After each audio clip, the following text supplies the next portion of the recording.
Ritrovare un luogo che è impresso nella memoria storica dei padovani, un cinema che non è stato solo un punto di ritrovo per molte generazioni, ma anche un gioiello dell'architettura del Novecento. Il Cinema Altino si prepara a vivere la sua seconda esistenza con il progetto di recupero promosso dalla Fondazione Chiara e Francesco Carraro. Era qualche cosa che noi come famiglia ci sentivamo anche di ritornare alla città. Abbiamo trovato un momento particolare dove avevamo bisogno di ospitare quella che è la collezione fondamentale, la collezione che arriva da una donazione di mio zio Francesco Carraro, e quindi qui abbiamo trovato uno spazio come noi l'avevamo pensato, non un museo, non un posto dove appendere i quadri, ma uno spazio dove fare cultura. L'opera di restyling dovrebbe durare 2 anni, l'intero stabile è sottoposto a vincolo monumentale, progettato dall'architetto Quirino De Giorgio. Il prospetto esterno austero rivestito di trachite prosegue nel foyer dove si incontrano numerosi materiali ed elementi eclettici.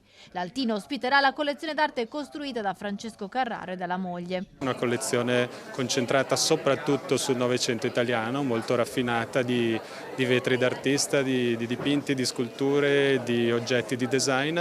Un legame forte, quello della famiglia Carraro, con il cinema e la cultura, come ricorda Mario Carraro. Si recupera anche un locale molto bello, da un punto di vista architettonico, insomma. Per cui è un'opera molto buona. Il cinema non ritornerà, il cinema non so cosa si farà, è stato mio amore, che avevamo parecchi cinema, ci andavo già con mio padre a 10 anni al cinema.